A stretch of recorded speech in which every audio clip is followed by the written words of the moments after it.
Muy buenos días con todos. Bienvenidos al presente taller. Estamos gratamente agradecidos con el señor licenciado Javier Guzmán de NSBA Clusa, ¿no? En el marco de los servicios que Cierre Sala Exportadora brinda a la Ruta Productiva Exportadora, que es un mecanismo de articulación multisectorial para la competitividad, ¿no? Cuyo objetivo es aumentar, digamos, la competitividad e internacionalización de las MIPES exportadoras y las organizaciones de productores que tienen pues potencial exportador, ¿no? A través de la provisión más eficiente de los servicios. Este proyecto, digamos, de las rutas productivas exportadoras es liderado por el MICETUR y el Ministerio de la Producción, ¿no? El día de hoy tenemos la grata presencia del ponente Javier Guzmán, que es especialista financiero de NSBA Clusa, es ingeniero industrial, licenciado de la Universidad de Lima, con especialización en finanzas y estudios de posgrado en ESAM, ¿no? Su experiencia profesional, digamos, está asociada al diseño de instrumentos financieros, a la conducción estratégica de proyectos de desarrollo productivo, ¿no? Y sostenibles con el medio ambiente. Ha implementado programas de desarrollo competitivo, ¿no? En el sector público, tanto como en el sector privado, ¿no? Su fortaleza es trabajar con las MIPYMES en el ámbito del desarrollo rural y urbano. Ha sido consultor y directivo como gerente en instituciones microfinancieras, así como ha liderado programas y proyectos públicos y privados. Es un honor tenerlo con nosotros. Esperamos que sea el taller bastante provechoso, que estemos muy atentos. Va a durar 2 días y sin más preámbulo doy la bienvenida al ingeniero Javier Guzmán. Buenos días con todos. Gracias por su inscripción para esta clase de capacitación de finanzas para no financieros. Eh, Como una referencia y como una, digamos, este, contribuir al mayor conocimiento de las finanzas, ¿no? Que es un tema que cada día digamos, se amplía, aparecen nuevos conceptos, ¿no? Está, digamos, una especie de turbulencia de evoluciones, ¿no? De acciones, de finanzas, de instituciones financieras, ¿no? Es algo parecido a lo que sucede con la digitalización, que está en una vorágine, digamos, fuerte en todas las actividades económicas, ¿no? Y hoy día, tanto la finanza como la digitalización son, digamos, armas complementarias para desarrollar nuevos productos y servicios, ¿no? Para el mercado. Entonces, estas cosas a nivel de empresa, a nivel personal, a nivel del sector público, se hacen posibles tener cada día su conocimiento. Y este mismo conocimiento también cambia en el transcurso del tiempo, ¿no? Se va ampliando, se va mejorando, ¿no? Entonces, hoy día queremos empezar solamente con una sesión, digamos, práctica, ¿no? De que les permita comprender, ¿no? Ciertas actividades, comprender qué hacen ciertas instituciones, comprender cuál es el rol del privado y del público, ¿no? Para entender bien qué es lo que uno debe hacer en temas financieros, ¿no? Tanto en lo personal como en lo empresarial o como funcionario público. Para esta capacitación hemos establecido 11 acápites. Parece abundante, pero es más que todo lo que queremos es seguramente en algunos casos refrescar y en otros casos explicar, ¿no? Y ampliar en algunos casos el conocimiento de este mundo de las finanzas. Tenemos el concepto de finanzas, es un tema que los que ya manejan de alguna otra manera sabe que tiene que ver con el dinero, con el rendimiento, ¿no?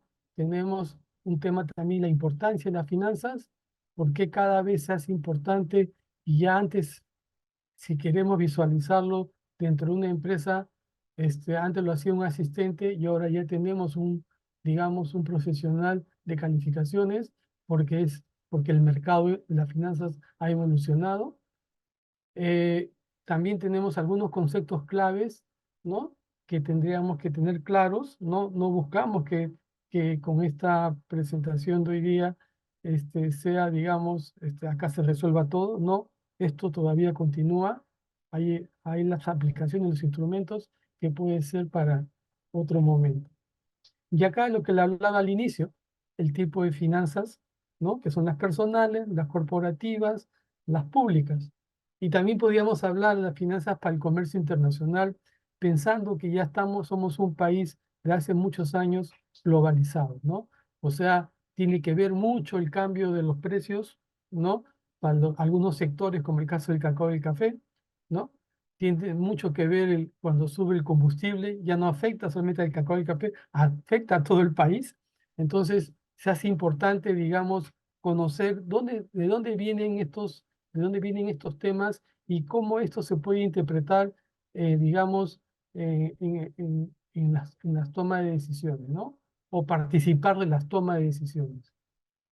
Y finalmente tenemos un cuadrante en las finanzas para que vean cómo, digamos, de acuerdo a los intereses, ese tema de estrategias de finanzas para no financieros se va ubicando, ¿no?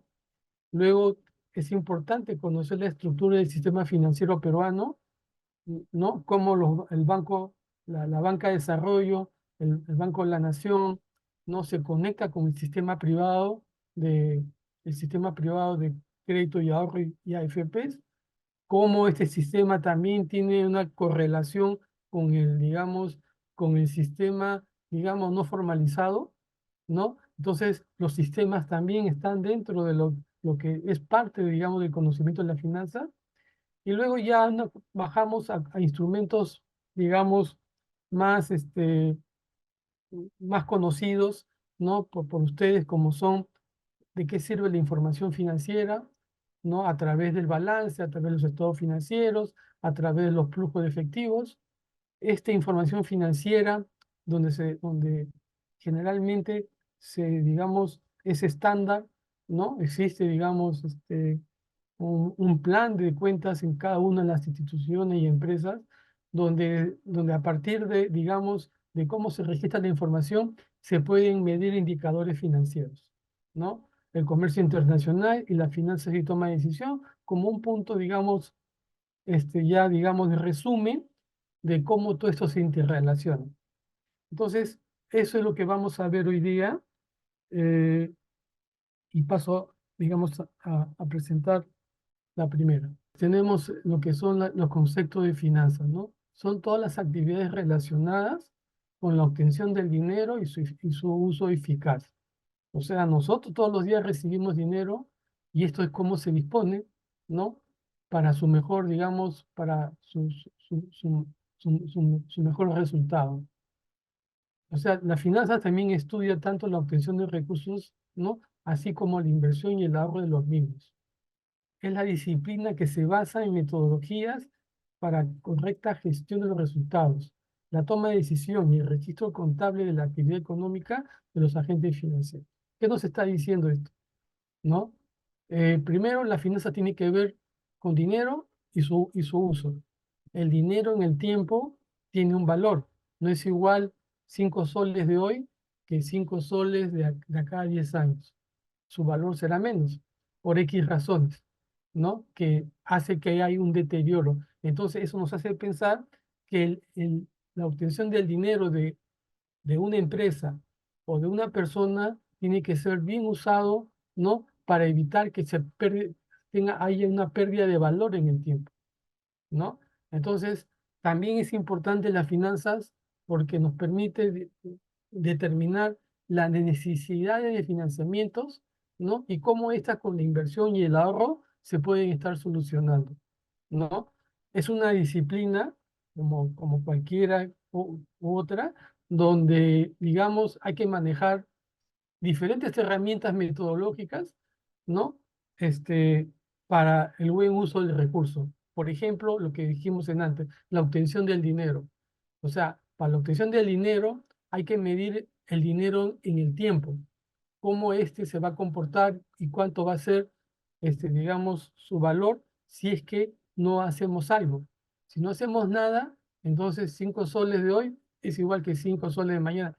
Pero si a esos 5 soles lo usamos como una inversión, lo usamos como una, digamos, una inversión que te genere flujo, entonces ya no va a ser 5 soles, sino va a ser un poco más de 5 soles. Entonces, y para eso hay metodologías de actualizaciones y cosas por el estilo. La importancia de las finanzas, ¿no? Permite contar con una evaluación de la salud financiera. Eso es clave, tanto para la persona individual como para la empresa. Te muestra estados financieros, te muestra informes, ¿no? Que te dicen cómo están. Si tu patrimonio creció, si tu patrimonio disminuyó, si los activos fijos están rindiendo lo esperado según el mercado. Entonces, te permite ver eso. Y es bueno saberlo, ¿no? Pa- para, para cuando, digamos, y esto te permite ver cómo tus activos se van comportando financieramente de acuerdo al mercado, ¿no? Y ahí te ayuda a tomar decisiones como lo señala el siguiente párrafo. Ayuda a tomar decisiones estratégicas. En base a la salud financiera, yo tengo que saber qué hago.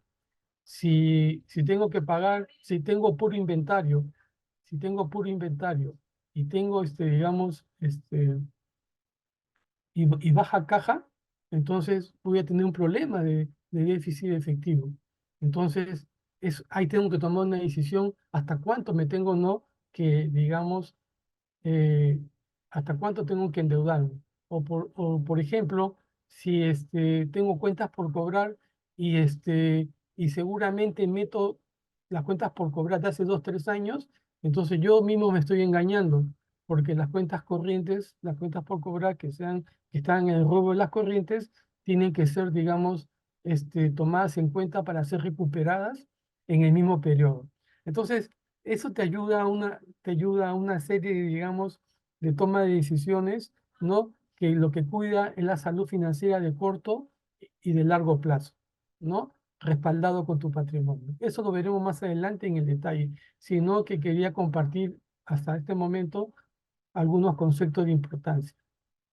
Permite una gestión eficiente de los recursos empresariales.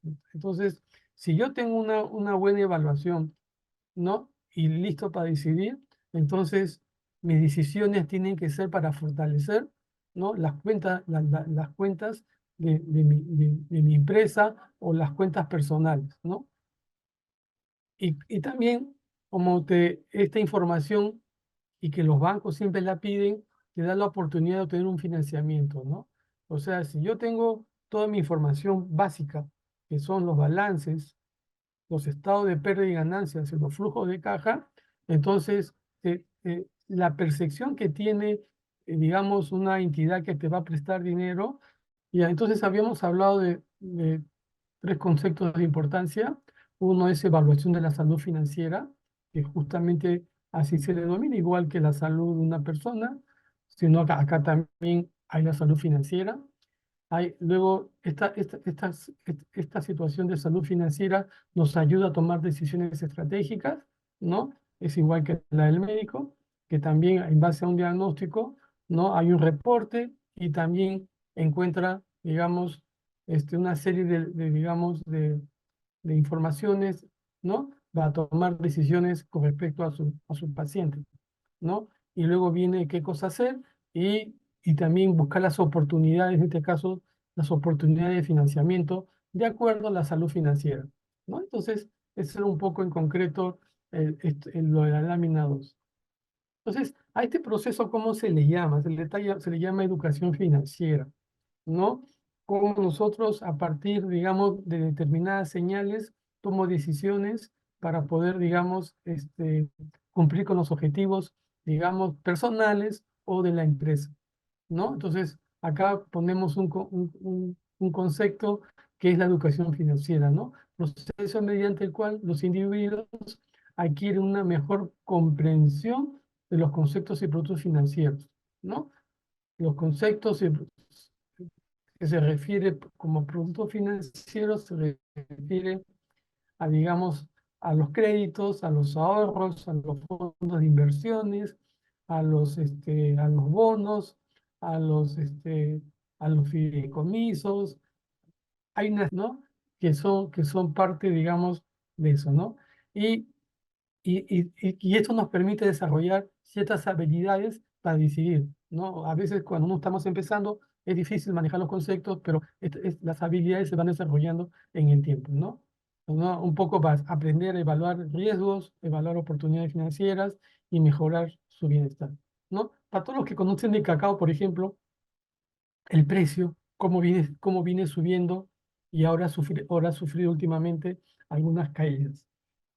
Ahí hay un tema, entonces hay un riesgo, el que quiere comprar cacao tiene un riesgo por la volatilidad de los precios. Pero cómo eso se prevé, entonces hay que hacer, digamos, ver qué es lo que ha sucedido, cuál es la causa importante por el cual el precio cambia. Entonces, ahí el saber eso, el determinar los causantes, ¿no? Estamos asimilando un riesgo, pero para asimilar un riesgo tenemos que tener información, tenemos que tener habilidades, tenemos que tener experiencia.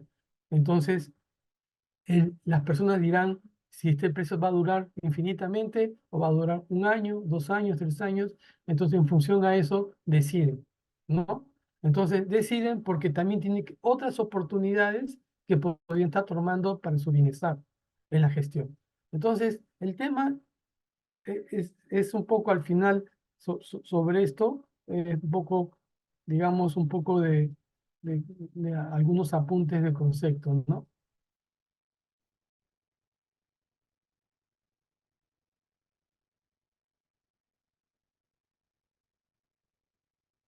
¿No? Entonces, acá queremos, ¿no?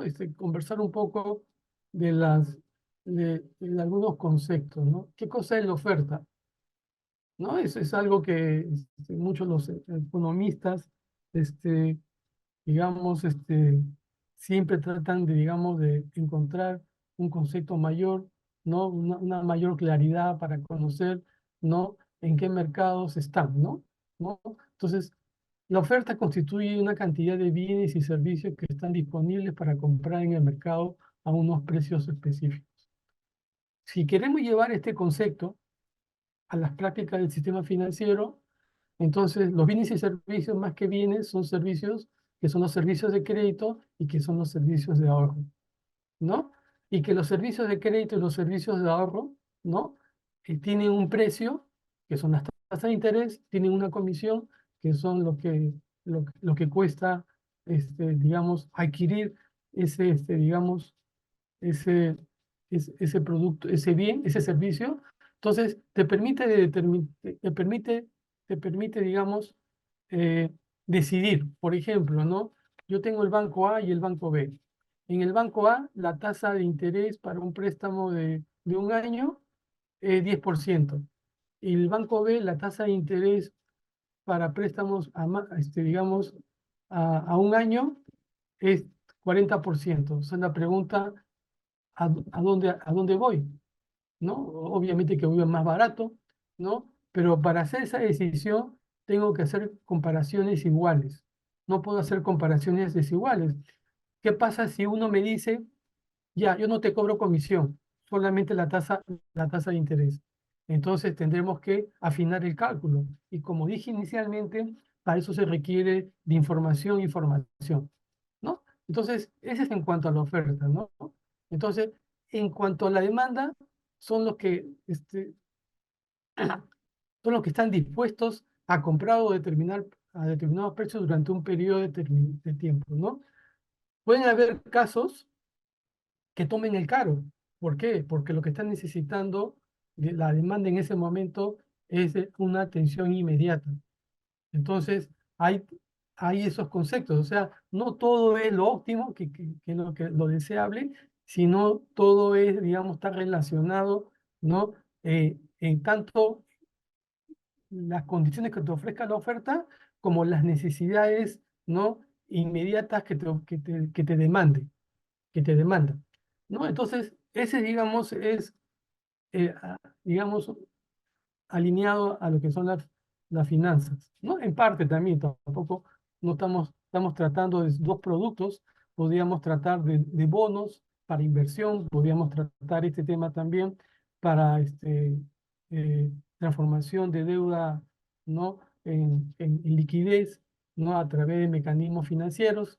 Entonces, ese es, digamos, lo esencial por ahora. La inflación, que es un tema que todos hemos, que todos los meses alguien nos informa cuánto sube el índice de precios, ¿no? Equivale un poco a la desvalorización, ¿no? Tanto de los productos, los servicios y la moneda, ¿no? Puede haber uno, dos o tres, ¿no? O los tres o uno de ellos. Entonces, es un elemento importante que se ve, digamos, afectado, que afecta o se ve afectado por la demanda, ¿no? Por, por ejemplo, ¿no? Si hay una crisis política, ¿qué sucede con la demanda? La demanda se contrae, no quiere, digamos, no se quiere perjudicar, entonces, pero los precios comienzan a subir, ¿no? Y cuando suben solamente por efectos, digamos, políticos y no técnicos, entonces tenemos un problema al interior, ¿no? Igual sucede con otras variables como la devaluación que veremos más adelante, seguramente. Entonces, hay casos en que, digamos, la tasa de interés sube. Lo que tienen crédito deben haber visto que en los últimos 2, 3 años la tasa que tenía su tarjeta, ¿no? Es una y ahora es otra. Y eso por una inestabilidad en la economía, ¿no? No es porque estemos mal, ¿no? Pero sí afecta sobre todo a las familias de bajos recursos, ¿no? Entonces, ese es un poco otro de los conceptos que debemos tener en finanzas, ¿no? Y ya vamos a ver más adelante por qué.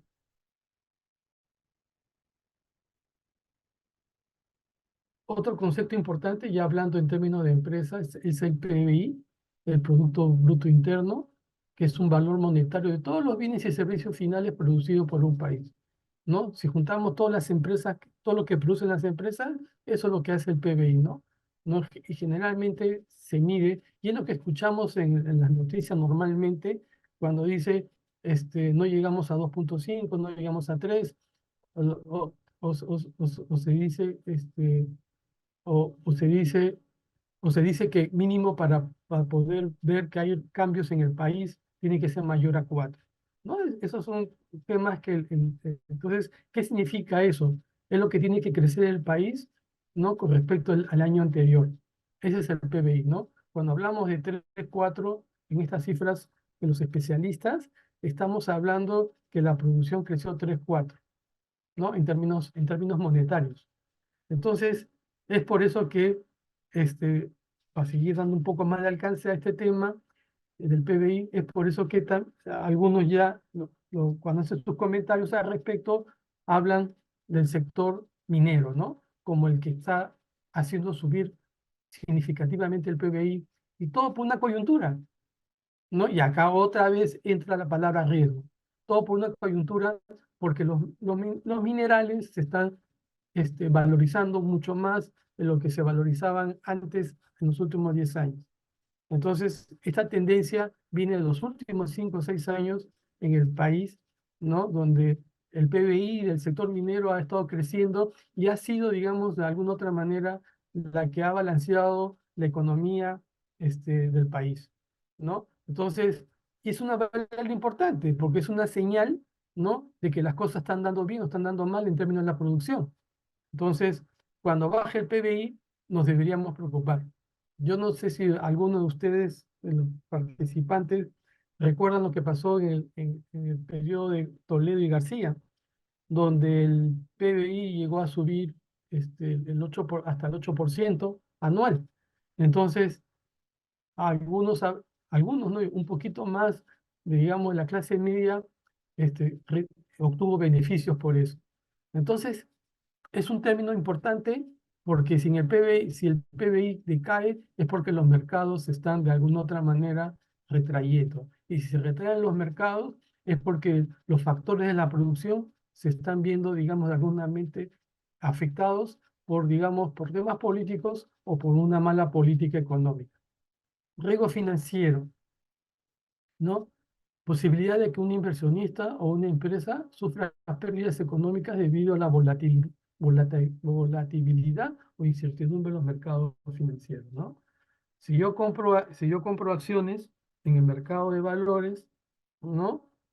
Las acciones son de renta variable, rinden de acuerdo, digamos, si el sector creció, si descubrieron una nueva tecnología, si el mercado, digamos, este, hizo alianzas comerciales para ampliar la demanda. Entonces, esa información, como digo, lo vuelvo a señalar, ¿no? Es información y es experiencia de justamente de determinar, digamos, estos riesgos. Volvemos al caso anterior, el PBI. El tema político genera un riesgo a la producción, de que genera inestabilidad a la producción, ¿no? La producción no crece con la confianza que debe ser, ¿no? Debido, digamos, a estos riesgos políticos, ¿no? Que lejos de generar, fortalecer la confianza, hace todo lo contrario. La evaluación es un tema, digamos, eh, que la moneda, digamos, baja su precio, ¿no? Y lo que impacta es en el cambio del valor de las importaciones, ¿no? Cuando baja, afecta al importador y cuando sube, afecta al comprador. Entonces, genera, digamos, este equilibrio es manejado y controlado, pero es un riesgo que suceda eso. Por eso que mucho al Banco Central le interesa cuánto ha crecido y cuánto ha bajado, ¿no? Esa diferencia hace que uno se dé cuenta si ha habido, digamos, entre la venta y la compra, si ha habido de alguna otra manera algún cambio, ¿no? En los costos o en los precios, ¿no? De los productos importados. Entonces, y es también un aspecto, una variable, digamos, importante para nuestras decisiones. Otro concepto básico, que esto ya es más macroeconómico, es el Banco Central. El Banco Central, todos sabemos que a cada rato sale también el periódico, el Banco Central es, digamos, es el banco que regula el dinero, la liquidez, ¿no? Tanto por el lado, o sea, evita que, digamos, haya una devaluación. Cuando hay una devaluación, el banco está por encima, digamos, de lo previsto o por encima de los niveles de alerta. Entonces el banco está tomando decisiones, digamos, de buscar el equilibrio, ¿no? Impulsando directamente dinero al sistema, dependiendo del caso, o a través de las empresas, ¿no?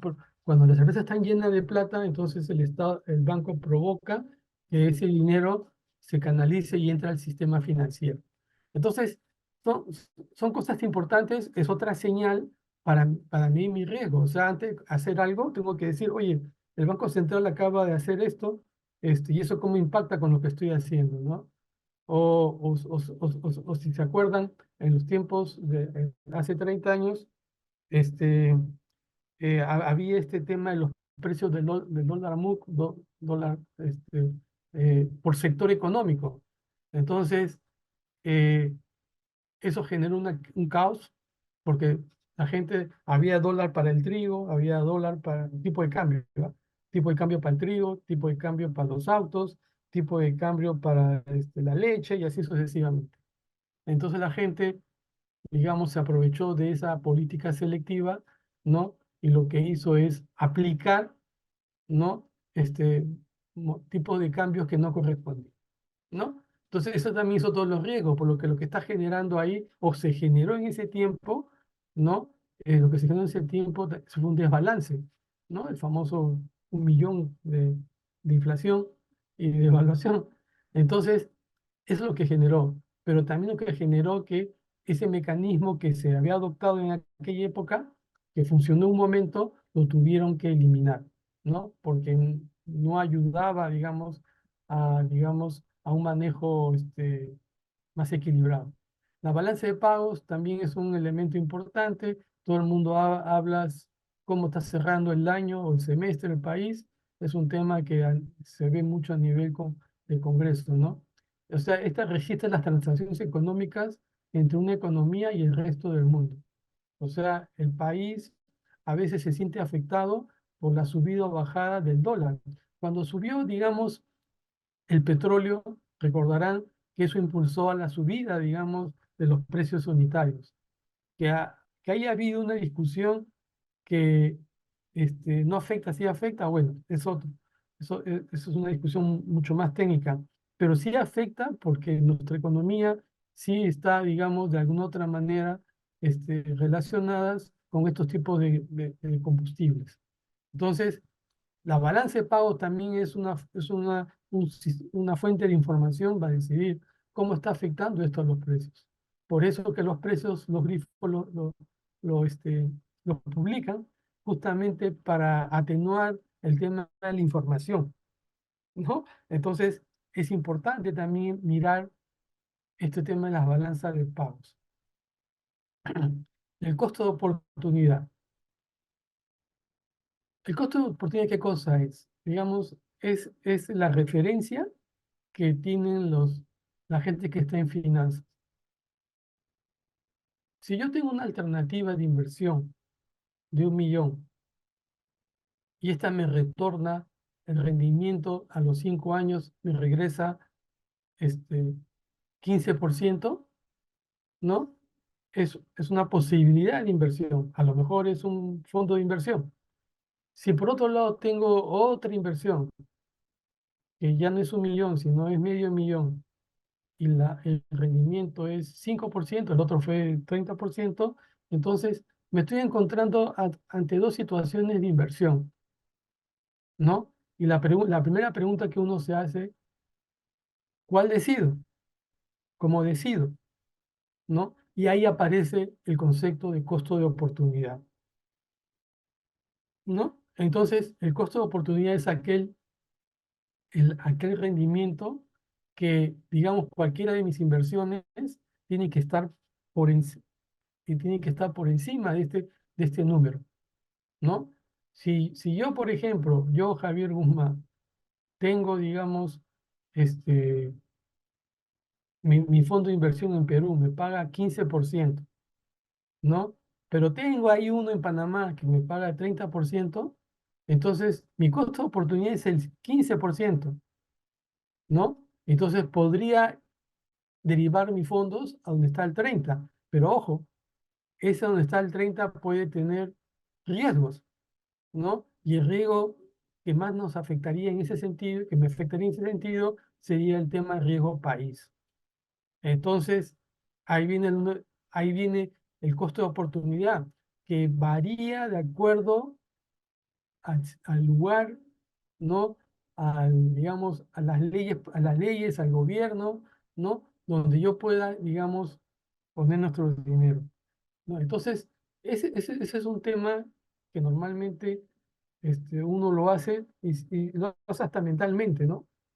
¿No? O sea, el costo de oportunidad te permite seleccionar aquella inversión que está por encima que es igual que es igual o mayor al costo de oportunidad, ¿no? Entonces, ese es tu rendimiento de una inversión. Entonces, tú tienes que elegir y saber elegir, no solamente se elige por tasa, también se elige por condiciones comerciales, a lo mejor hay que pagar una comisión, ¿no? También se elige por el tema riesgo, a lo mejor hay guerrillas dentro de la ciudad donde quiero, entonces ahí no pondríamos dinero, ¿no? Este, Hay otros países que son, digamos, más sólidos y te ponen una garantía contra ese fondo, entonces me está mitigando riesgos y por lo tanto aceptaría un pago igual, ¿no? Entonces, el tema es amplio, es grande, ¿no? Y es un tema, digamos, que también se tiene que tener, digamos, en cuenta, ¿no? Y el valor de dinero, ¿no? Es también un tema, digamos, que tocamos al inicio de la conversación. El valor del dinero en el tiempo es claro, ¿no? O sea, este ejemplo que les hice de 5 soles, lo tengo ahora, lo pongo en mi cajón, lo cierro con llave y dentro de un año sigo teniendo 5 soles. ¿Sí? Entonces no hice nada. El 5 soles de hoy a un año es el mismo, pero con la diferencia que puedes comprar menos, que puedes invertir menos, ¿no? porque existe la inflación, existe la devaluación, existen los riesgos de mercado y todas esas variables hacen que tú digas, entonces la pregunta es, ¿qué cosa hago? ¿No? Entonces lo que uno tiene que hacer es, dice, los 5 soles ya no lo pongo en mi cajón, los 5 soles lo invierto en una inversión donde supere mi costo de oportunidad. Entonces los 5 soles, si su costo de oportunidad es 10, entonces este, y, y este fondo de inversión me ofrece 11, me voy al 11, ¿no? Entonces, ¿por qué? Porque se supone que la riqueza tiene que aumentar en el tiempo. Entonces, se supone que yo tengo que hacer inversiones que estén relacionadas, digamos, con el crecimiento de mi negocio, de mi familia, etc., etc. Entonces, ese es, digamos, creo que estamos cerrando esta primera parte. Esta es digamos, lo que debemos saber en cuanto al valor del dinero, ¿no? O sea, tener bien claro, ¿no? ¿Dónde vas a poner tu dinero? ¿No? ¿En qué lo vas a poner tu dinero? ¿Cuál es tu costo de oportunidad y a partir de cuánto deseas que te paguen o te rinda tu dinero? ¿No? El tema rendimiento y qué otros riesgos y costos hay relacionados a ello, ¿no? Entonces, ese es, digamos, hasta este momento hemos hablado toda la parte cualitativa, ¿no? O sea, los conceptos, la balanza, el Banco Central, la balanza de pago, los costos de oportunidad, la importancia de las finanzas, ¿no? Entonces, hasta ahí es una introducción en relación al tema que estamos abordando. El tipo de finanzas, ¿no? Tenemos las finanzas personales, hablamos de la finanza, la que yo pueda tener, la que cada uno de ustedes pueda tener. Todas son diferentes estructuras. No nos comparemos. Los ingresos son diferentes, los costos son diferentes, los problemas son totalmente diferentes, ¿no? Entonces todo eso afecta, digamos, a tus finanzas, ¿no? Luego tenemos las finanzas corporativas que están más ligados a las empresas, ¿no? Que están más ligados al uso del dinero. No solamente hay que obtener rentabilidad del negocio principal, sino también de los subproductos, también de las otras alternativas que se pueden obtener a raíz, digamos, del negocio principal. Las finanzas públicas, como bien su nombre lo llama, también es, es importante, es una finanza normativa, está muy ligado, digamos, a las leyes del Congreso. Por ejemplo, el tema de la regulación del Banco Central de Reserva lo regula, digamos, el Congreso. También podemos decir que en el caso público, en los presupuestos anuales no pueden ser aprobados si no están financiados. O sea, yo no puedo ir a que me apruebe el Congreso faltándome un par de miles de millones. Tiene que ir saneado, ¿no? Regula la emisión, cero emisión, la emisión de moneda, ¿no? Regula la tasa la tasa de interés del mercado a través de la tasa referencial, ¿no? Eh, este, establece políticas sectoriales para que los amigos de los diferentes sectores lo vayan tomando en cuenta, ¿no? Entonces hay todo un mundo ahí, ¿no? Las finanzas públicas es para trabajar con el Estado, en el Estado, mejor dicho. ¿Qué son las finanzas personales? ¿No? Ahora sí vamos a desarrollar un poco esto. Son la aplicación de las finanzas y sus principios de una persona o familia en su deseo de realizar sus actividades con la mejor distribución de dinero para ello. Este tipo de finanzas, esta finanza, lo común es que sea el mismo individuo quien administra sus finanzas personales, aunque en algunos casos se puede apoyar en profesionales particulares o en agentes de instituciones bancarias para su monitoreo y gestión. Bastante conceptual, bastante amplio, ¿no? Las finanzas personales, digamos, mucho se da en el Perú, ¿no? La mayoría de los negocios está, digamos, relacionado, vinculado a que los dueños son personas con negocio, ¿no? En el Perú, muchos son dueños de su propia empresa, ¿no? Y combinan, ¿no?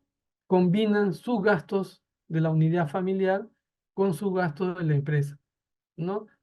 Muchos hacen el esfuerzo por separarlo, pero se hace difícil porque hay digamos, este, una menor capacidad económica, ¿no? Entonces, los consultores serían una otra forma, que gente que da servicios profesionales, ¿no? Y tendrían casi una misma estructura. Entonces, las finanzas personales adquieren importancia porque uno es su propio jefe, pues, ¿no? Se ordena, cobra, paga y cosas por el estilo. Abajo, en líneas abajo, he puesto un poco la gráfica de las finanzas personales, ¿no? Se requiere de una mayor y mejor información, eso lo hemos estado hablando, de los actores de los mercados financieros, de los productos de los mercados financieros, ¿no? Esta mayor información te permitirá tomar mejores decisiones, ¿no? Y si tomas mejores decisiones, lograr tus ventas. Y si tú logras tus ventas, vas a lograr una mejor calidad de vida, ¿no? Si cumples con tus metas. Entonces, es bien importante que digamos que la persona responsable tenga claro la información, ¿no? Tenga claro tomar las mejores decisiones. Por ejemplo, ¿no? A veces estas personas pueden recibir pagos en soles y en dólares. Entonces, ¿qué pasa? Hay que tomar una decisión, ¿no? ¿Dónde cambio? Ahora, con este tema de la fintech, ¿no? Que ha desarrollado la tecnología y el ámbito financiero, ¿no? Tienes una serie digamos, de, digamos, de operadores con aplicativos para, digamos, para poder lograr una mejor tipo de cambio. Entonces, esa es una decisión porque estás informado, ¿no? Y que te permite tomar una decisión. Y obviamente, si logras tu meta, si, si, si hubieras hecho por el banco, a lo mejor te permite, digamos, obtener un beneficio mayor, ¿no? De lo que tú tenías previsto tener. Entonces, ah, el tema acá es, y lo seguimos demostrando, mayor y mejor información, toma de mejores decisiones y lograr las metas. Así podríamos saber hay otro aplicativo que está relacionado con el factoring, ¿no? También hay fintech de factoring. Entonces, eh, uno se entera cómo funciona, para enterarse tienes la web o entras al aplicativo, ¿no? Y ahí te van a decir las condiciones, cuánto te pagan y la cantidad de dinero que te ofrecen por, digamos, dejar como garantía tus facturas y pagarle una comisión digamos, a este establecimiento. Entonces, pero uno tiene que saber esto no aparece en el periódico, a veces esto aparece mucho en las páginas o en las redes especializadas. Entonces, la información es clave, ¿no?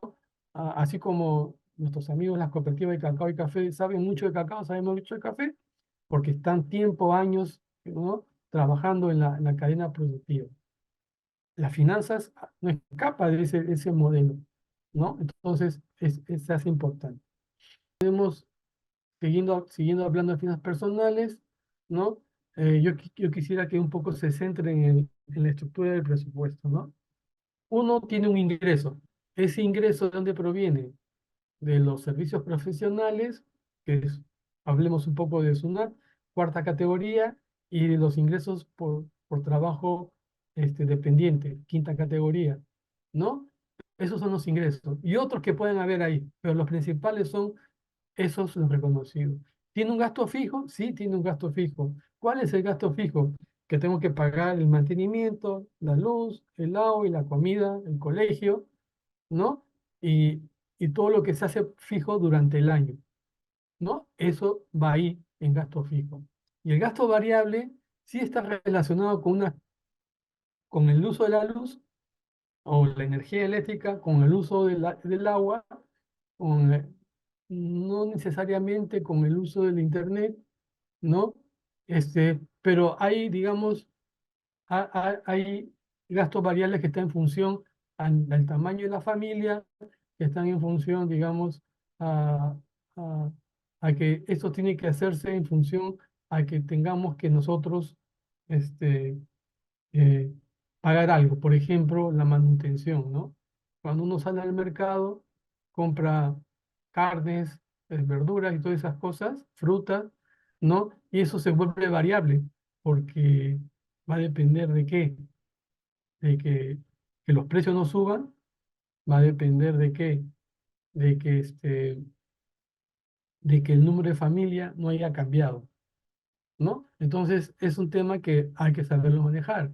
El tema del ahorro, eso, todas las familias, por más poquito que sea, hacen un esfuerzo por ahorrar.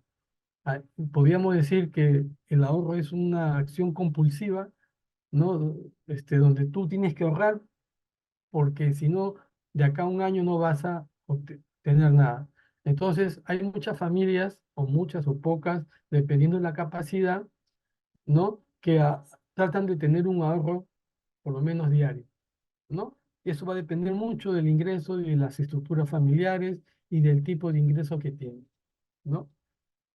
Lo que queremos demostrar acá, cuáles son estos rubros que tiene uno que incurrir en su presupuesto mensual. Y el final es un flujo del periodo, o sea, es lo que tienes que mover. O sea, a mí me ingresa 5, por ejemplo, me ingresa 1000 y al final lo ideal es que cierres con 1000. O sea, eso incluye el ahorro, ¿no? Entonces, eso es importante para el tema del presupuesto, digamos, la, la estructura de un presupuesto para finanzas personales, ¿no? Entonces, o sea, es lo que quería demostrar, compartir con ustedes, que también los conceptos se pueden llevar al plano de la unidad familiar, ¿no? Y esto se puede complejizar, esto solamente es un esquema básico, ¿no? De los principales gastos que hay en una unidad económica familiar. Las finanzas corporativas se localizan en generar valor y mantenerlo con los recursos financieros, ¿no? No usas tu plata si no usas la plata de otros, ¿no? Ese es un poco el tema financiero. Las finanzas corporativas están relacionadas con el análisis y el estudio de las variables empresariales que permiten maximizar el valor de las acciones. También, en una empresa, este, yo aporto plata y también busco financiamiento. Entonces, las, estas dos, el aporte más los recursos financieros, deben permitir tener un mayor beneficio que hacerlo todo con recursos propios, ¿no? Entonces, es claro, eso es lo que le llaman el palanqueo, ¿no? O sea, con el aporte, digamos, del financiero, donde donde amortizo y pago intereses, me permite, digamos, mejorar el rendimiento de mis acciones, ¿no? Eso es importante y esa es la medición que siempre debemos hacer en la finanza, ¿no? El beneficio principal es crear capital, crecer y sumar negocios, ¿no? O sea, hoy día ya no es la empresa de zapatos, ¿no? La que, digamos, que solamente se dedica a hacer zapatos. Hoy día esas empresas de zapatos, muchas de ellas son curtiembres, o sea, muchas de ellas son, digamos, están ligados a la ganadería, ¿no? Entonces, lo que han hecho es, digamos, ya no es un negocio, sino la cadena de negocios, vinculados directa o indirectamente, ¿no? Y también puede haber negocios que no estén vinculados, o sea, por ejemplo, este, eh, pueden haber actividades, digamos, que, de transporte, ¿no? Si logra tener una carga importante, ¿no? Generar flujo importante, también puede vender el servicio para justamente ir rentabilizando conjuntamente con la oportunidad de mercado, ¿no? Entonces, es un tema importante para... Algunos ejemplos, ¿no? La decisión de invertir en un proyecto o adquirir otra empresa, ¿no? Es lo que comentábamos hace un rato. La elección entre financiar el crecimiento con deuda o capital, también lo hemos dicho. Y la determinación de las políticas de dividendos adecuadas para los accionistas, ¿no? En la repartición de dividendos debemos ver que no afecte la liquidez de la empresa. Sí, ese es un objetivo, ¿no? Entonces, acá en estos tres ejemplos que les muestro, la idea era justamente era esa, ¿no? Es esa, ¿no? Eh, la decisión de invertir en un nuevo proyecto o adquirir otra empresa, eso debe ser, digamos, parte del trabajo, ¿no? De las empresas. Por ejemplo, generalmente cuando las empresas tienen liquidez y tienen rentabilidad, lo que hacen es la mayoría, no digo que esté mal, pues la mayoría invierte en el mismo negocio. Entonces, lo que están haciendo ahí es fortalecerlo y ser más competitivos. O sea, si antes me rendía como 10, ahora me tiene que rendir como 20. Que no, no tiene sentido. La elección de financiar el crecimiento con deuda también es clave.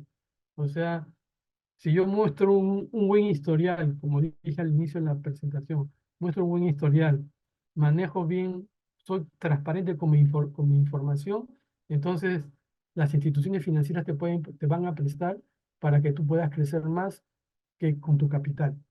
Entonces, ese es un trabajo que digamos, se hace importante en estos esquemas de finanzas corporativas. ¿Qué aspectos abarcan, ¿no? Abarcan en temas financieros, económicos y organizacionales las empresas, ¿no? O sea, tú con las finanzas puedes crear más capital, ampliar la capacidad de la empresa, adquirir nuevos negocios, uso eficiente y sostenible de los recursos, res- re- retribución a los accionistas, fuente de financiamientos, niveles de endeudamiento, viabilidad de proyectos de inversión, optimización del flujo de efectivo, responsabilidad social corporativa y cumplimiento de políticas de retribución para sus colaboradores. Entonces, si te das cuenta, acá lo que estamos mostrando es, digamos, todas las funciones que debe hacer, ¿no? Las finanzas corporativas, ¿no?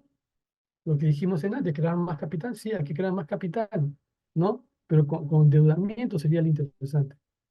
Ampliar capacidad de la empresa, o sea, tener esa capacidad de disponer de líneas para que crezca mi capacidad instalada porque hay un fuerte crecimiento del mercado. Sí, claro que sí. ¿No? Adquirir nuevos negocios, o sea, puedo adquirir un negocio complementario o un negocio que no tenga nada que ver. Por ejemplo, últimamente, en los últimos años, lo que más ha proliferado son empresas de construcción, ¿no?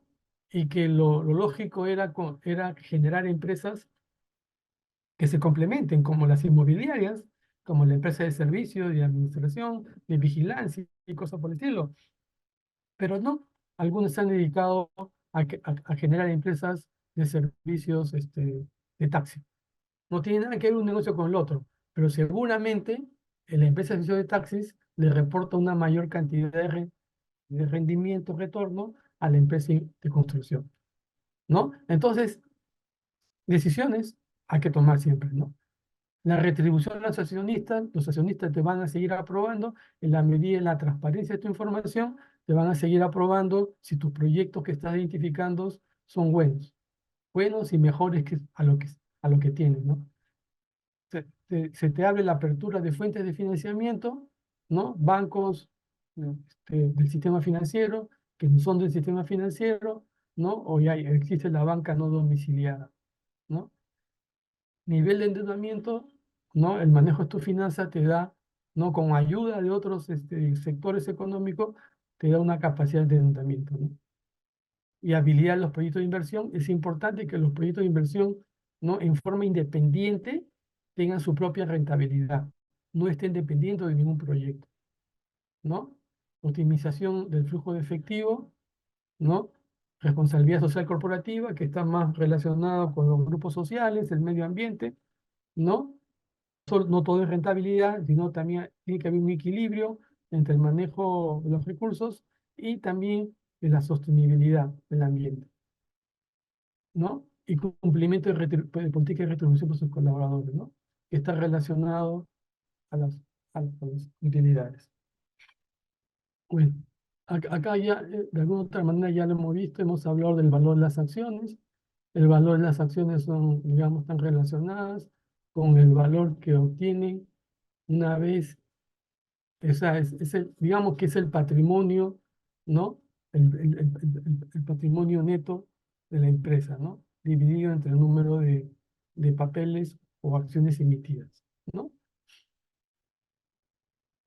Y por el cual los propietarios reciben sus beneficios, ¿no? De acuerdo a la ganancia de capital del año, ¿no?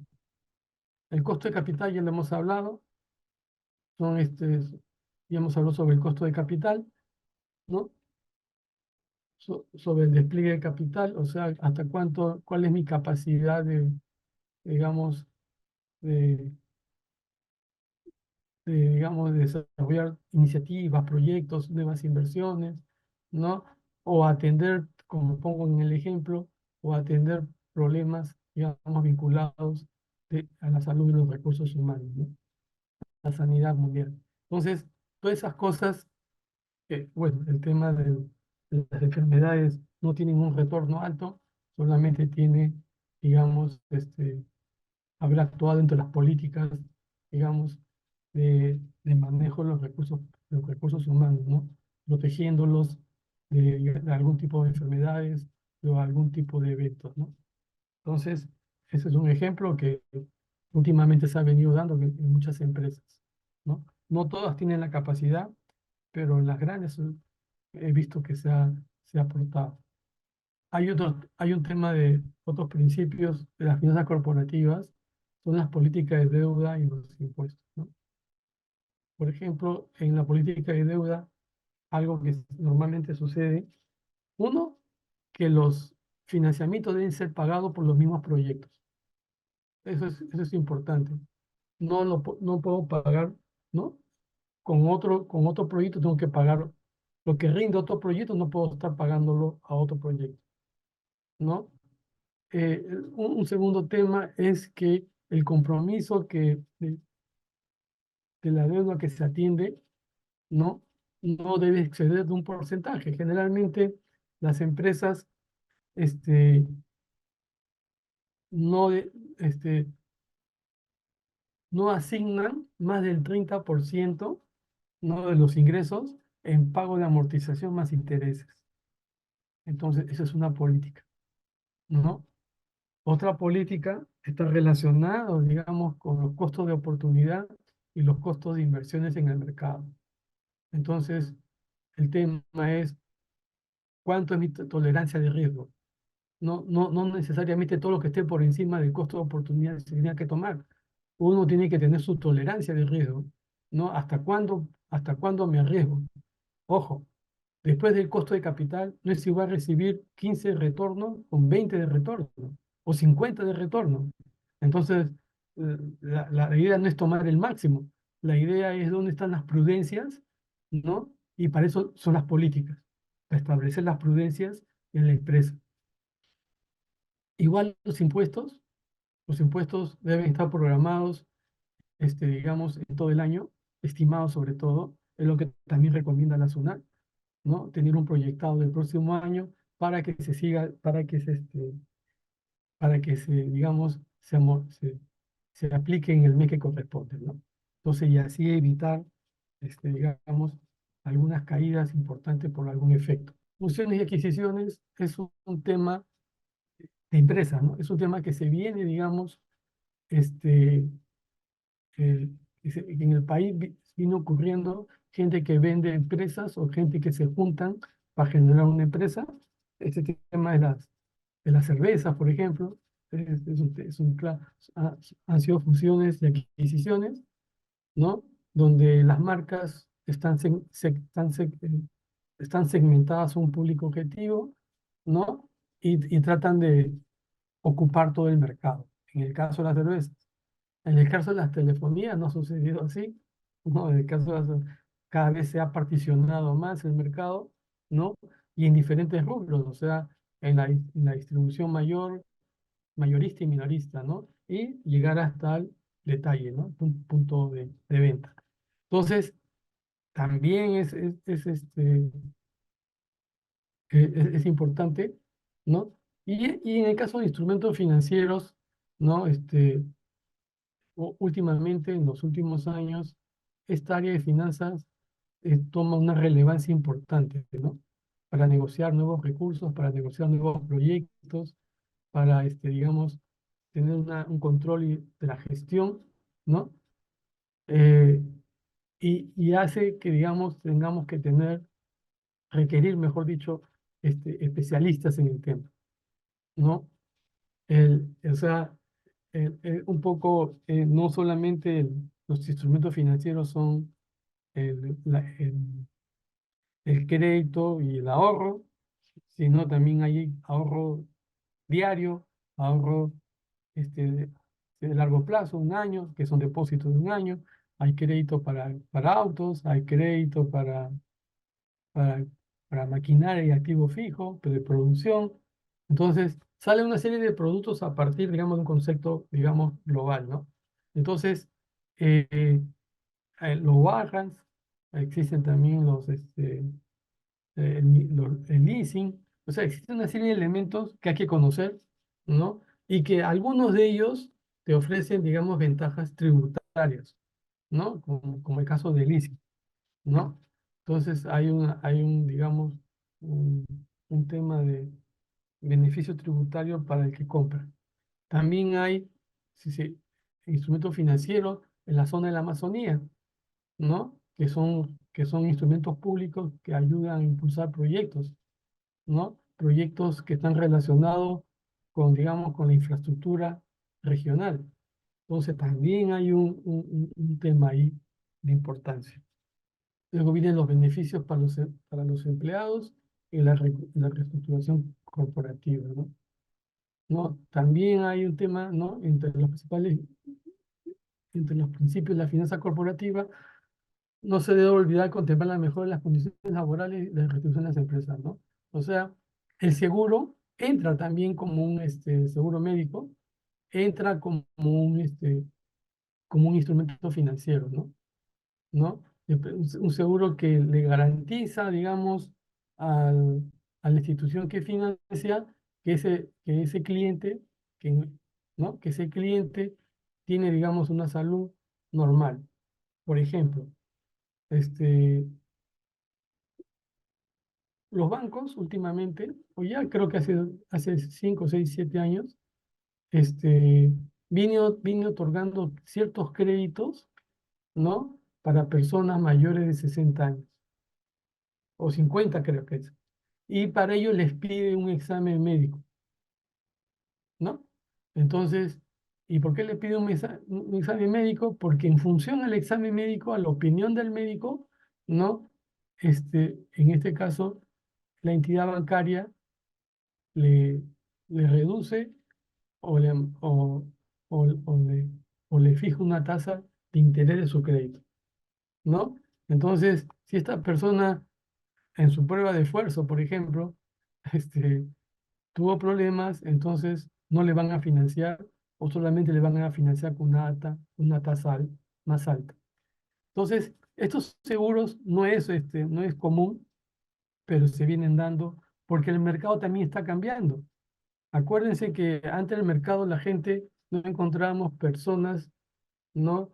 Con más de 60 años en actividad, ya estaban, digamos, este, retiradas. Hoy día ya encontramos hasta 72 años, ¿no? Y que siguen siendo gente activa y siguen con otro estilo de vida, ¿no? ¿No? Que está permitiendo generar un nicho donde se vincule el crédito con la salud, ¿no? Entonces, no es, lo digo porque este tipo de producto podría ser importante ser desarrollado en las cooperativas, ¿no? Creo que hay una masa importante ahí, ¿no? De alguna otra manera creo que ya hay algunas empresas que hacen eso. Entonces, este es para acá he puesto, si bien es cierto, he puesto beneficio para los empleados, pero es más que los empleados, ¿no? Se podía hacer mayor, sino que los empleados, cuando son créditos para empleados, digamos, lo que te ayuda es que te lo hacen como descuento por planilla, ¿no? Entonces, por eso que se ha puesto de esa forma. Estas son las decisiones basadas en la finanza corporativa. Cada vez estamos llegando a la parte, digamos, más sofisticada. Mire, existen cuatro tipos de decisiones, ¿no? Basadas en las finanzas. Una es las decisiones de inversión. Segunda es las decisiones de financiamiento. Tercera es las decisiones sobre dividendos. Y cuarta son decisiones directivas. Hablemos de la primera.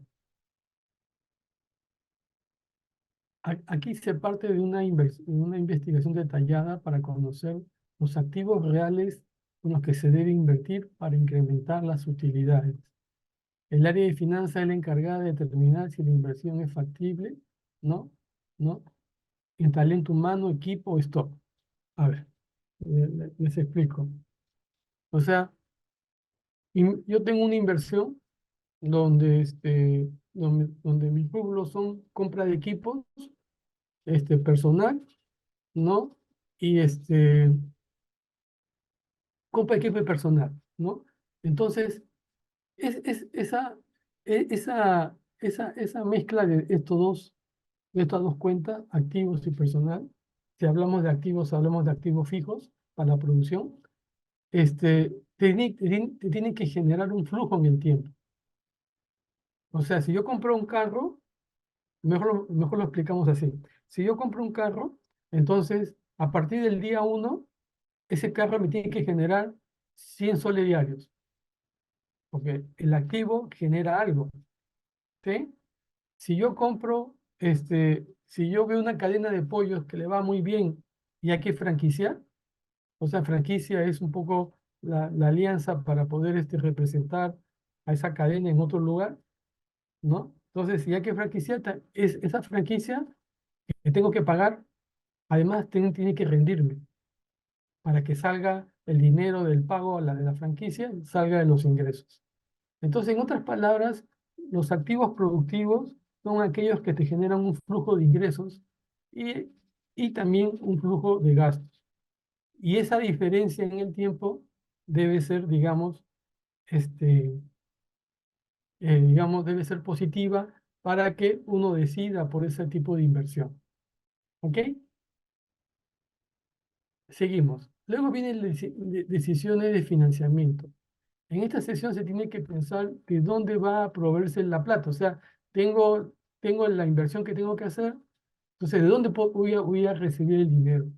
Entonces, puede ser que como si he llevado mis cuentas, soy transparente en mi información, pago mis impuestos y todo lo que la ley me exige, entonces puedo encontrar un financiamiento en el sistema financiero, bancario o no bancario, ¿no? Entonces, aquí también hay ese tema. Luego viene la decisión sobre dividendos. ¿Qué va a pasar? A lo mejor la empresa no decide tomar financiamiento y decide que con los dividendos se pague la nueva inversión, ¿no? Entonces, es una forma, digamos, de, este, de financiar estas propuestas. Y las nuevas directivas, decisiones directivas están relacionadas a tomar decisiones estratégicas, ¿no? O sea, es como invertir en cosas que no te van a retornar en el corto plazo, sino en el largo plazo. Por ejemplo, contrato a un especialista, digamos, en producción. Entonces, el especialista no me va a dar resultados me va a dar resultados después de un año, por lo general. Entonces, ¿qué va a pasar ahí? Es el tomar esa decisión, ¿no? de salario, de un nuevo salario, y de compras, y de trabajo y investigación, consultorías, por ejemplo. O sea, eso lo tenemos, tiene que ser una decisión, digamos, directiva, porque está pensando, esa decisión directiva está pensando en el largo plazo. Y la persona que toma esa decisión está pensando en que lo que invierta en salarios y consultorías de investigación le va a permitir eso. Entonces, si se dan cuenta, el mapa, digamos, de decisiones está cubierto, ¿no? Entonces, acá te quería mostrar, ya listo. Y estas son las finanzas públicas, ¿no? Las finanzas públicas, estos son, digamos, los aspectos claves de los temas que normalmente se ven, ¿no? Uno es elaborar presupuesto, hay un procedimiento objetivo para elaborar presupuesto que viene de un plan de operaciones, un plan estratégico. Recaudar impuestos es también un tema clave de las finanzas públicas. Administrar la deuda pública también. El controlar el gasto gubernamental, el financiar proyectos de infraestructura, el reforzar auditorías y seguimientos y gastos, el fomentar la inversión pública y el coordinar con entidades internacionales en temas de carácter fiscal. Entonces, si se dan cuenta, estos son una serie de temas relacionados a las finanzas públicas, ¿no? Es toda una especialización, es un tema, digamos, que tiene digamos, muy incorporado el tema normativo legal, ¿no? Este, Esto cruza con todo el aparato público, llámese Congreso, Poder Ejecutivo, instituciones de regulación como BCR, o SBS, SMB es el mercado de valores, ¿no? Y eh, o organismos, digamos, de control, ¿no? Como o Sinergir, o sea, todos estos, digamos, supervisores de las actividades económicas, ¿no? Entonces, es, es un tema que también hay que saberlo, entender para qué se usa, o sea, no solamente es un tema de conocer, hay muchas lecciones que han salido de la gestión pública que en el sector privado también se utilizan y viceversa, ¿no? Ya, acá un poco, este es el cuadrante de las finanzas, ¿no? Acá hay una pregunta que se hace una vez que ahora le explique de qué se trata, en dónde se encuentra usted, ¿no? En este cuadrante tenemos este, el primer bloque de la izquierda superior, ¿no? Donde dice seguridad, ¿no? Y donde dice seguridad, ahí pone usted trabaja para el dinero. ¿Por qué se comenta eso? Porque en este, digamos, en este cuadrante, llamémosles uno, ¿no? El empleado incrementa su tiempo y esfuerzo por dinero. Si no trabaja, no recibe pago. O sea, acá, digamos, la persona que se está autoevaluando, o sea, es un empleado de su empresa, ¿no? Entonces, al ser empleado de su empresa, hace mucho esfuerzo. Entonces, lo que genere va a depender del tiempo y el esfuerzo que se dedica a trabajar. Igual sucede con el que está más abajo, también en la misma zona, ¿no? En el cuadrante A, autoempleado, ¿no? Entonces es el empleado y el autoempleado, ¿no? Que depende mucho de los tiempos, ¿no? Y el esfuerzo que se dedica a trabajar. En cambio, hacia el lado derecho tienes otros dos grupos, ¿no? Tienes el grupo de lo que son libres, libertad, el dinero trabaja para uno, para usted, ¿no? Tiene un sistema trabajando duro para generar los ingresos, invierte dinero para montar y mantener sus negocios y tiene. Acá en este cuadrante, ¿no? La persona, llámese, llámese persona o llámese empresa, la persona tiene un sistema, ¿no? Aplicado tecnología y las cosas caminan solas y el señor lo que hace es ver más clientes, ver nuevos proyectos o pasar bien la vida con su familia, ¿no? Entonces, acá en uno, lo que está en la izquierda es dueño depende, y en el otro lado no depende, no como inversionista. Entonces, seguimos con la I. Inversionistas tienen el dinero trabajando duro para usted. Este ya no es, en el caso anterior, es que uno trabajaba para uno, pero ahora tienes a otro trabajando para, para esta persona que se está autoevaluando, ¿no? Y disfruta de la verdad, o sea, en este cuadrante es mucho más libre, ¿no? Entonces, en el primer caso, en los primeros casos ¿no? En el caso de empleado y autoempleado, existe un ingreso lineal que depende del tiempo y esfuerzo que se dedica al trabajador. Y acá es un ingreso residual que permite trabajar una vez y seguir generando ingresos a largo plazo, incluso sin trabajar activamente. Entonces, son dos posiciones, digamos, de, de inversionista, de financista, pues, ¿no?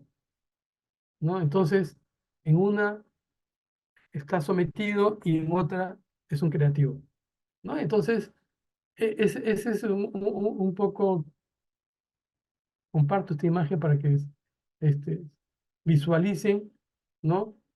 Cómo sus acciones están dirigidas hacia dónde, ¿no? Y acá un poco lo que le quiero mostrar, compartir, no sé si lo leen, a ver. A ver, lo que quiero acá compartir con ustedes es el sistema financiero peruano, ¿no?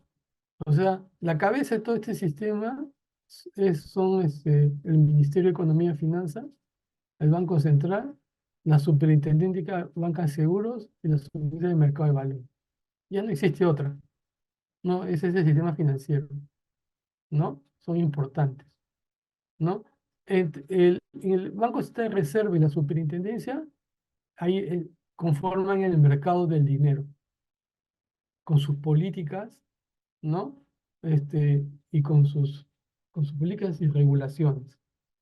En el lado derecho, el mercado de valores, ¿no? Genera el mercado, o sea, el SMBA genera el mercado de valores, ¿no? Un mercado de valores que donde se transan, digamos, di- este, compra y acciones de productos financieros, ¿no? En condiciones de precio fijo o precio variable.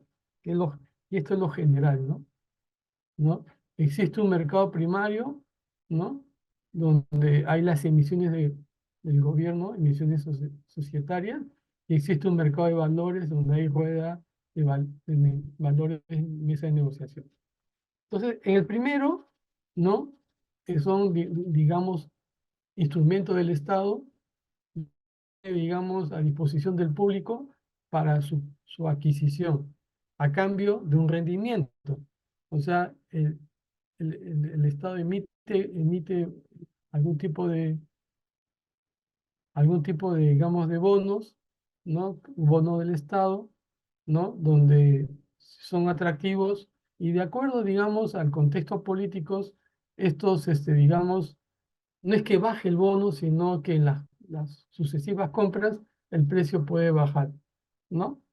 Entonces, es un instrumento de renta fija por lo general y son seguros porque el riesgo, que todavía no es malo, o sea, es de B menos, ¿no? El riesgo país, permite que todavía se pueda seguir transando, ¿no?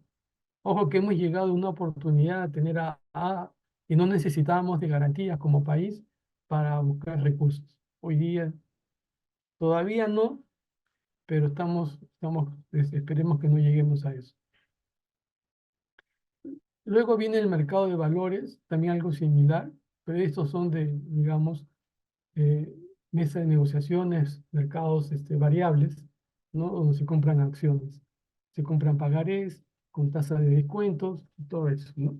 Entonces, es un mercado que te provee dinero contra valores, ¿no? Ese es el tema. Y en cambio, el otro lado es un mercado de puro dinero, ¿no?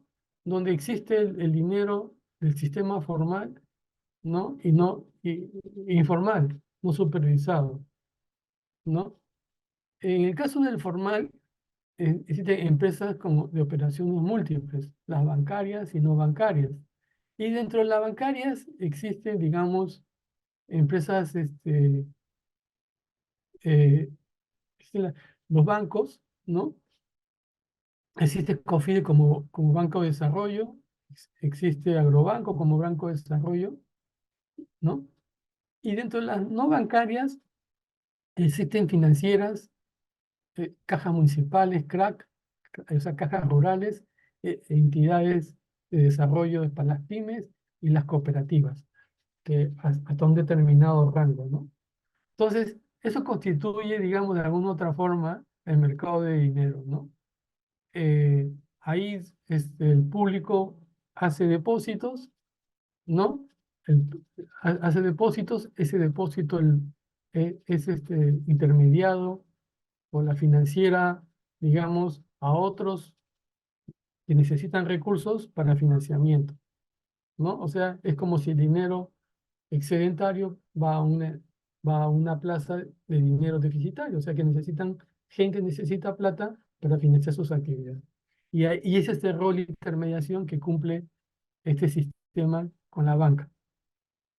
Por otro lado, también existe no sé si es la palabra informal, ¿no? Pero bueno, existen empresas autorizadas y especializadas, ¿no?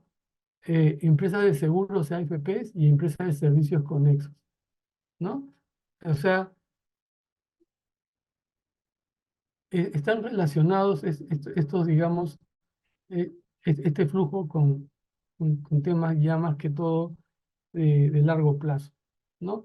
Las empresas de AFP proveen también de recursos al sistema financiero a través de préstamos, este, a través de préstamos institucionales. Inclusive coloca dinero a través de los bancos. O sea, el sistema interactúa, no es exclusivamente según las líneas, ¿no? La información financiera. O sea, ya hemos hablado de los principales, un poco recapitulando, porque esto ha sido bastante largo. Eh, Recapitulando esto, o sea, hemos hablado de lo importante, la importancia y los aspectos claves de la gestión financiera, de las finanzas. Segundo, hemos hablado de algunos instrumentos, algunas instituciones, ¿no? De uso cotidiano, ¿no? Que están relacionados con las finanzas. Tercero, hemos visto los tres tipos de finanzas: las personal, el, el, el el corporativo y el público, ¿no? Del cual hemos establecido sus diferencias entre cada uno de ellos, ¿no?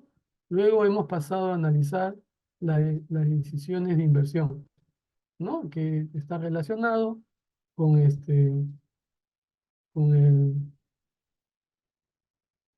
con las decisiones de invertir, de financiar, de la directiva y las que palanquean financiamiento.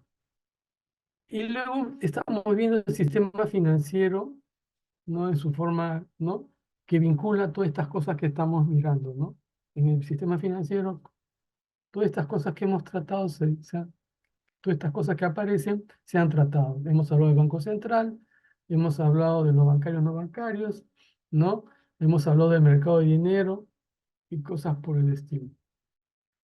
Entonces, creo que quedan unas 5 láminas, ¿no? Un poco de paciencia les pido, ¿no? Entonces,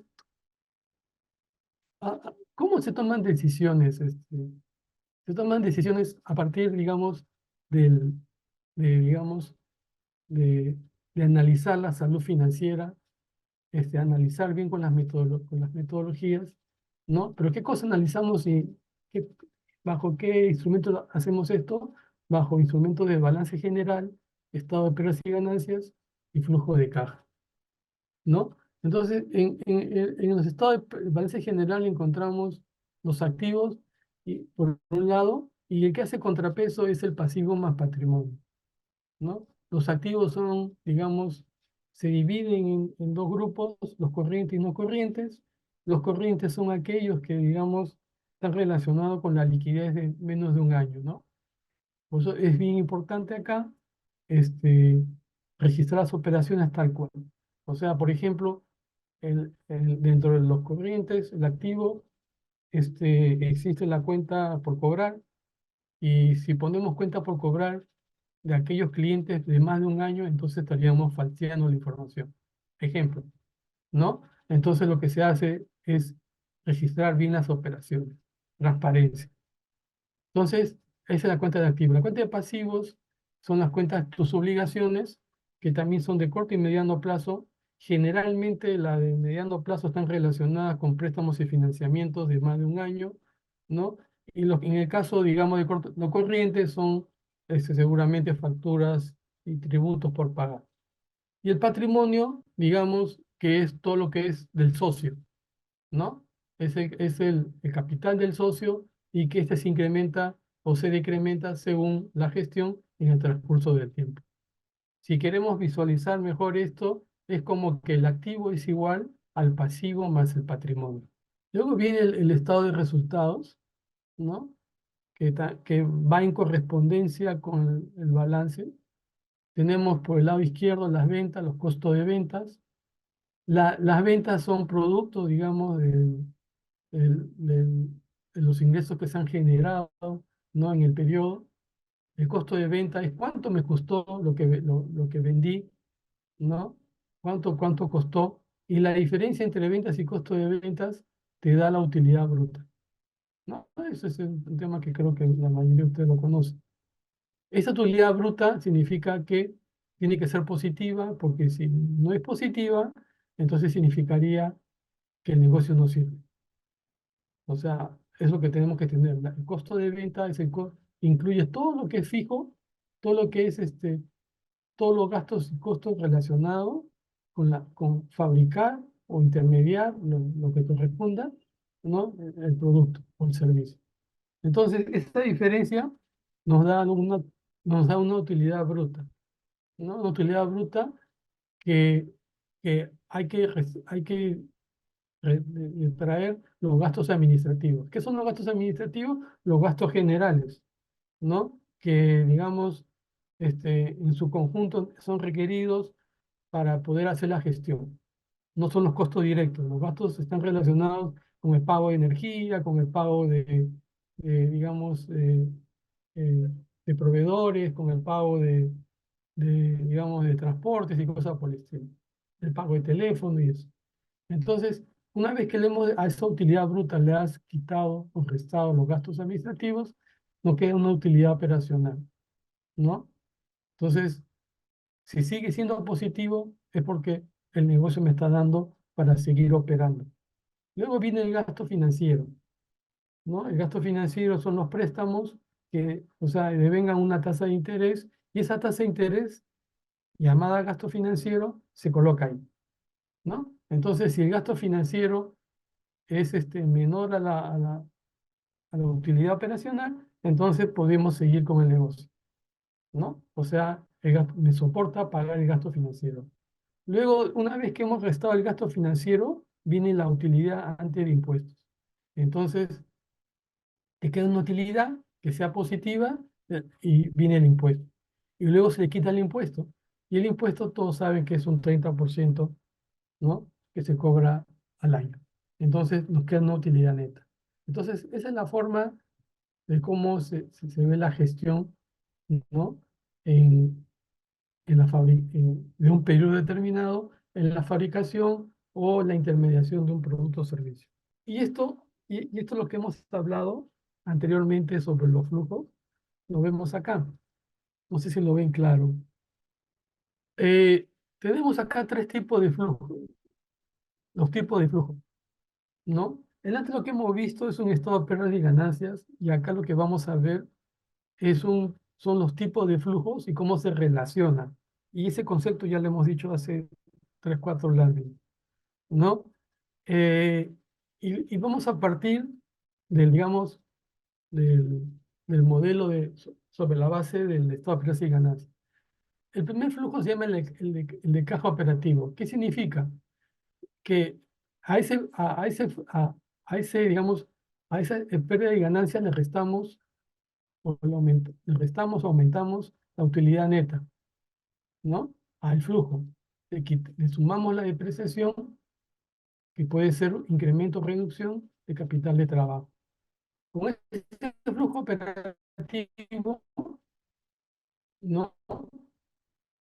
Que es, digamos, ese cash flow que normalmente se determina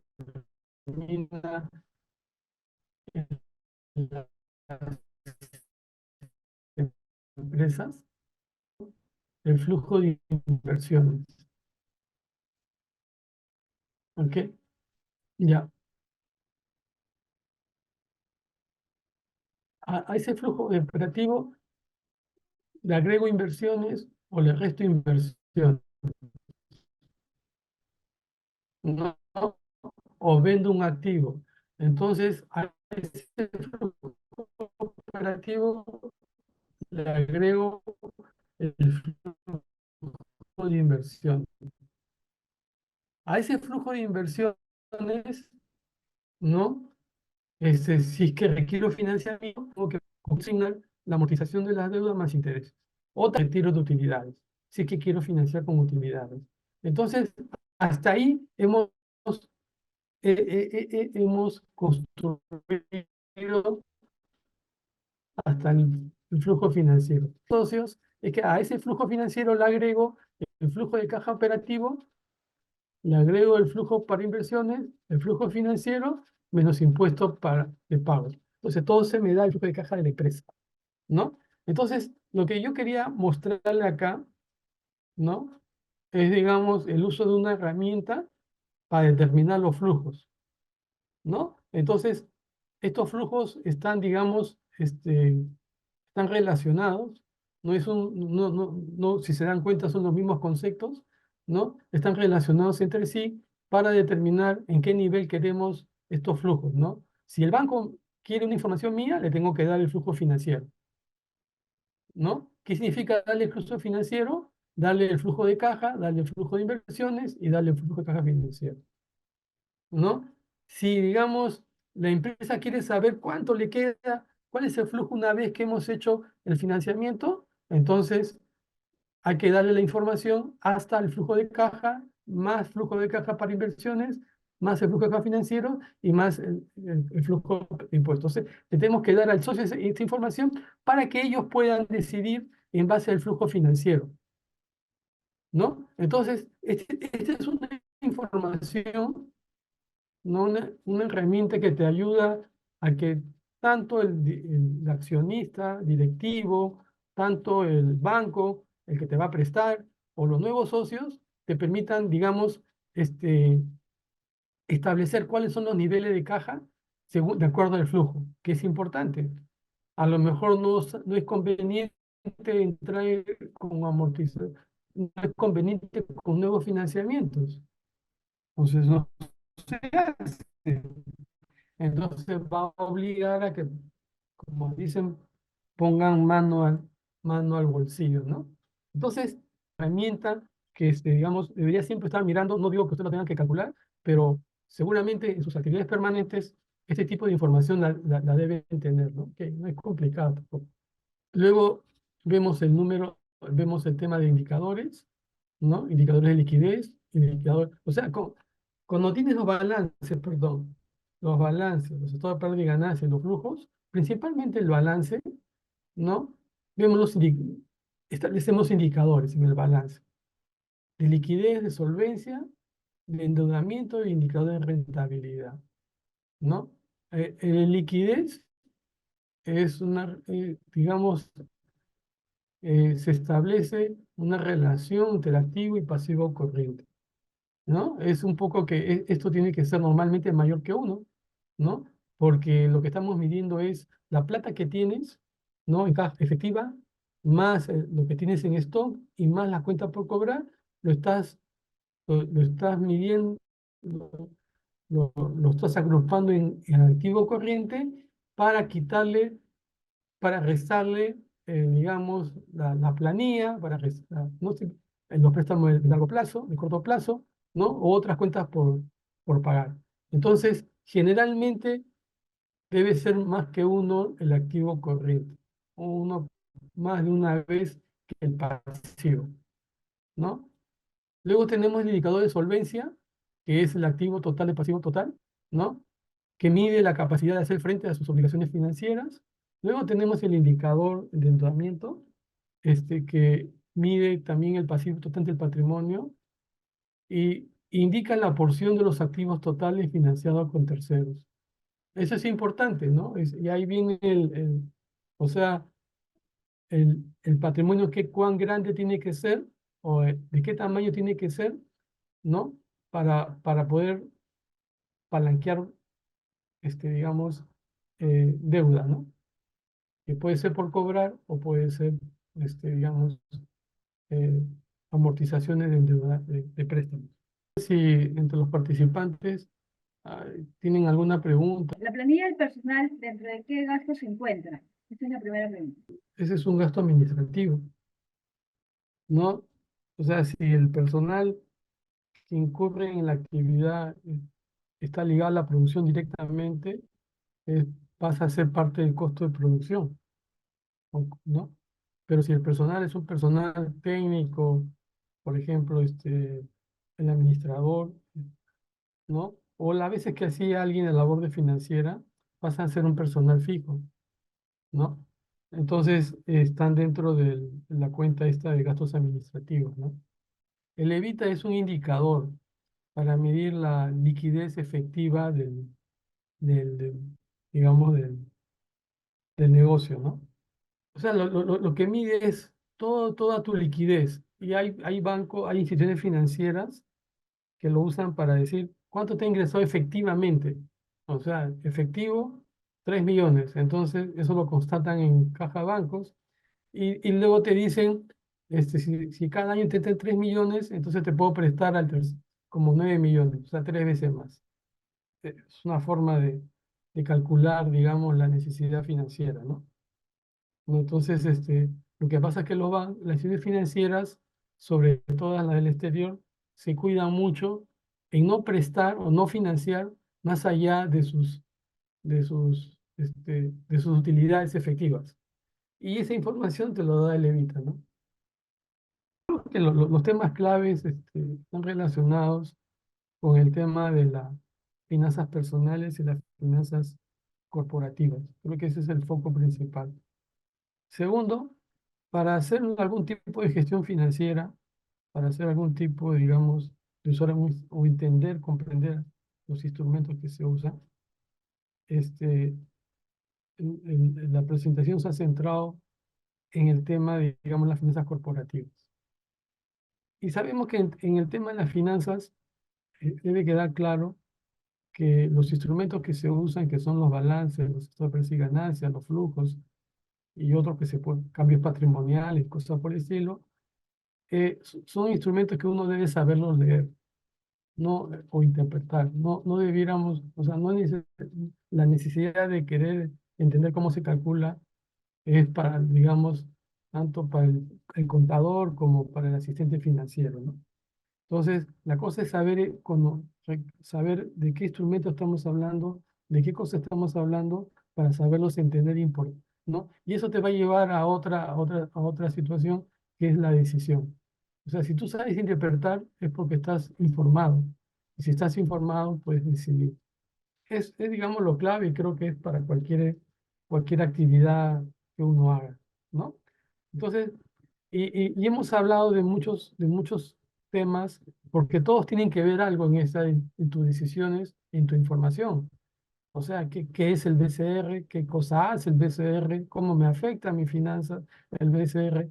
¿Qué cosa es la devaluación? ¿Cómo me afecta a mi finanza? ¿Qué cosa es la inflación?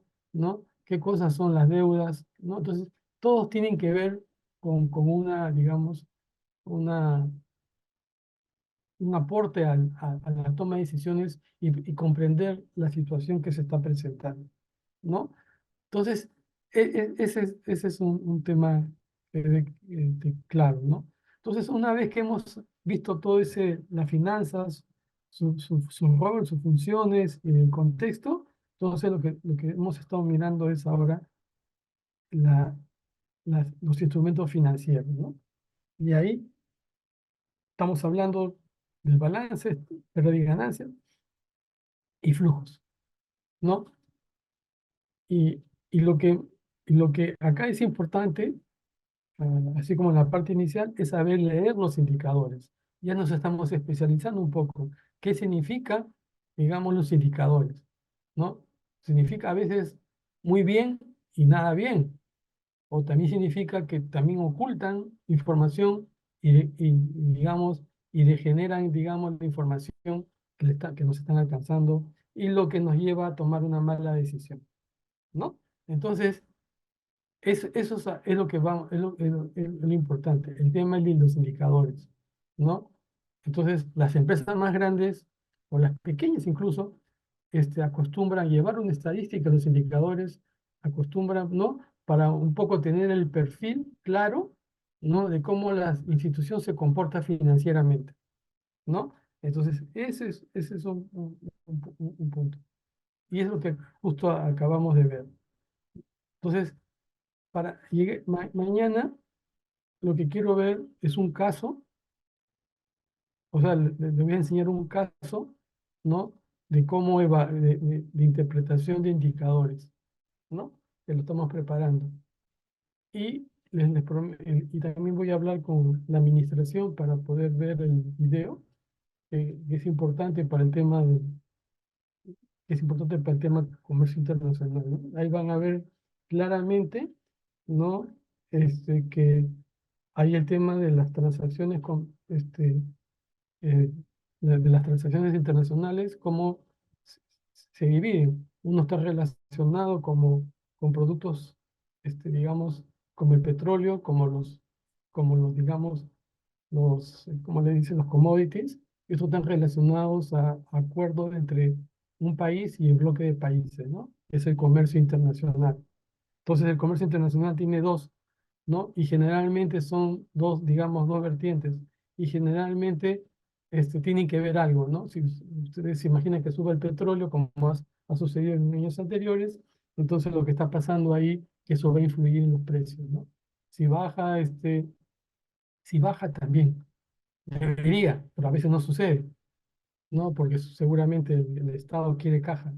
Pero, pero a lo que yo voy es que tiene uno que saber qué está sucediendo en el comercio internacional, ¿no? Porque esa es una variable que va a incidir en los precios internos, ¿no? Sube el pollo, sube todo lo que tiene relación con estos, con estos combustibles, ¿no? Entonces, mañana veríamos eso, veríamos el tema del comercio y haríamos una, digamos, pequeña prueba, ¿no? Este, y, y lo que le van a alcanzar es, para que lo tengan presente mañana, es la presentación que se ha hecho hoy día, ¿no? Ponle punche y ganamos todos, Perú. Gobierno del Perú.